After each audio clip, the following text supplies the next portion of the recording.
Hey everyone, Azimuth here. Today we're doing a gear video and we're going to do an intro to the big three: your tent, your backpack, and your sleep system, with a focus on families with kids just starting out. This is something that my church asked me to put together, but I figured it would be of use to everybody. So come on, let's dive into this.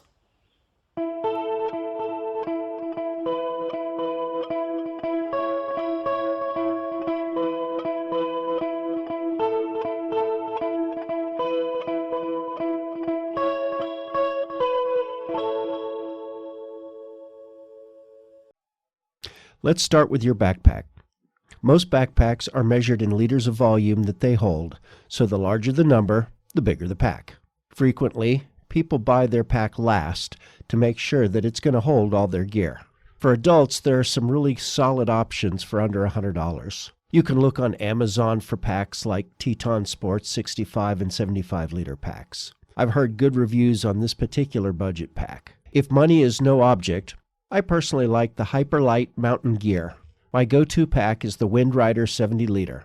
At 2 pounds 7 ounces, it's a lightweight option for its volume, and all the attachment points allow me to carry snowshoes and things like that for winter loads.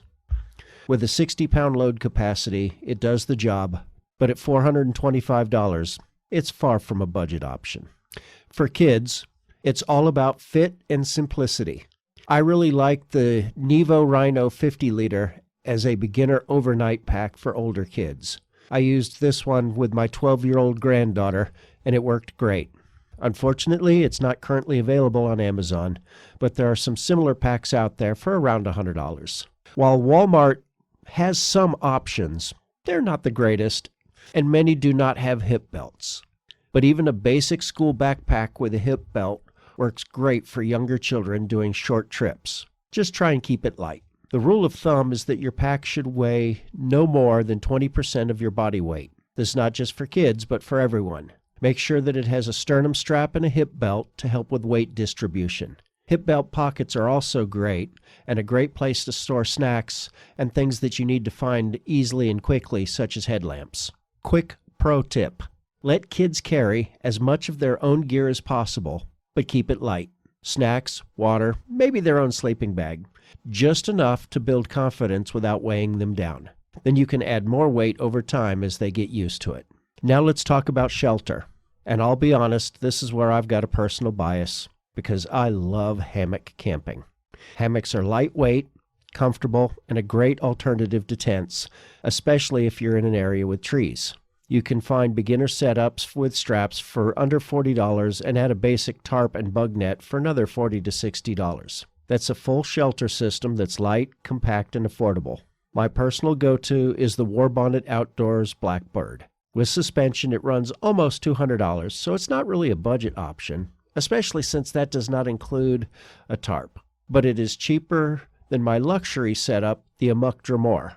At just over $500 complete, which includes suspension, tarp, and cold weather sleeping pad, it's a good setup, but quite pricey. If you're hiking solo or with older kids, hammocks give each person their own cozy space.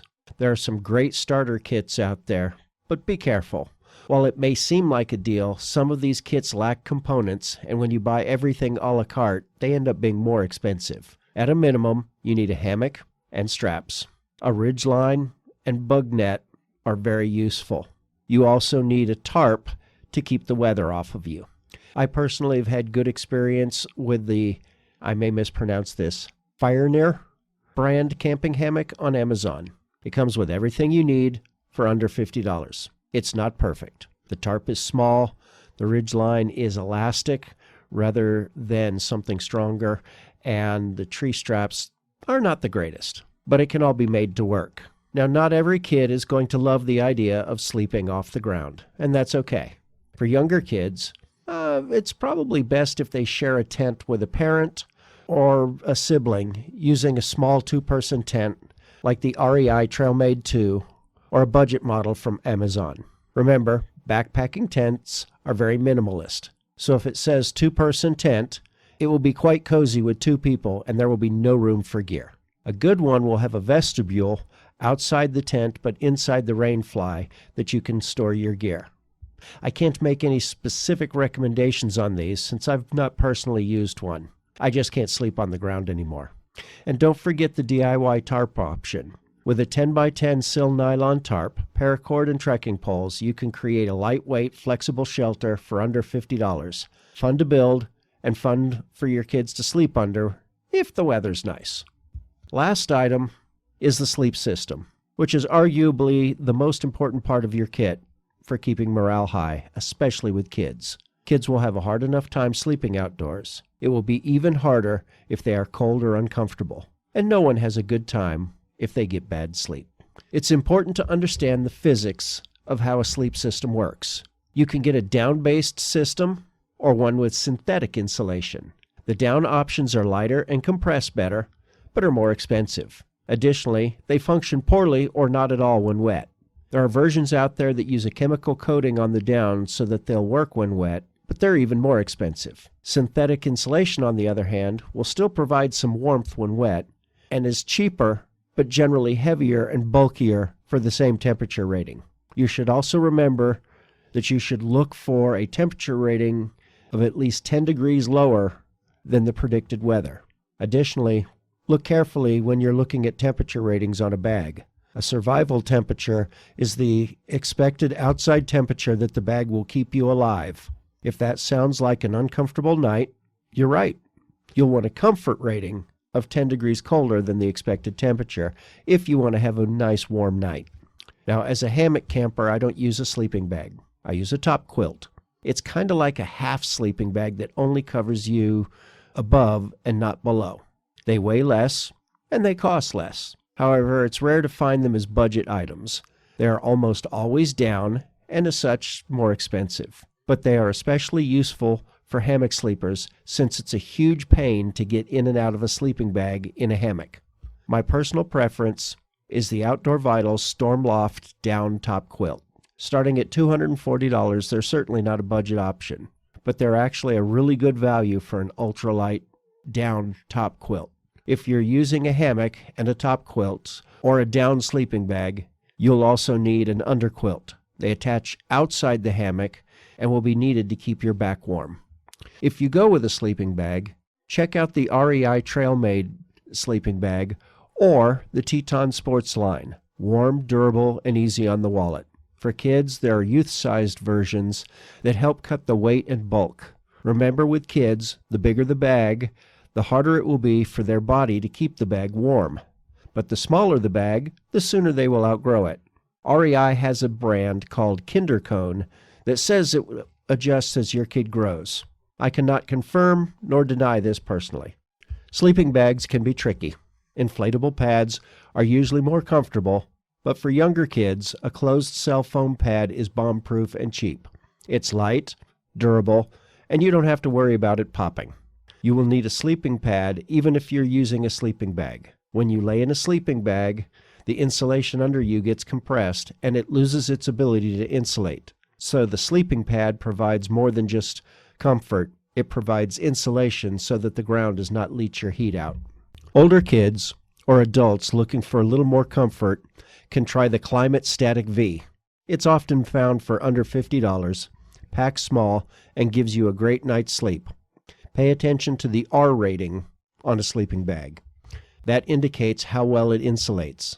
An R value of about 2 is good for warm weather, but if you're sleeping in cold weather, you'll want something higher. As an example, my Amok sleeping bag has an R value of 5.5. and I used it with a 0-degree quilt in temperatures of single digits. My back got a little cool, but I was not freezing. If the pad does not tell you its R rating, expect it to be uninsulated and should only be used in warm weather conditions. Here's a few bonus tips. Inflatable pillows can be found cheap and weigh almost nothing. But you can also take and stuff your extra clothing in a bag and use that as a pillow. Hand-me-downs are gold. Gear swaps, garage sales, and Facebook Marketplace can save you a fortune. You can also get used gear at REI if you are a member. You don't have to have ultralight gear, just the right weight for your trip and your kid. But it is really important that you practice at home. Backyard overnights or even living room campouts can help kids get used to their gear before hitting the trail. Backpacking doesn't have to be expensive, and it's one of the best ways to connect your kids with nature. With the right setup, even budget gear can take you to incredible places. Check out the links below for all the gear that I've mentioned. And if you have any gear that you think would be useful, please share it in the comments. Thank you. Have a blessed day. And don't forget, chase your dreams, challenge your limits, and choose joy. See you on the trail.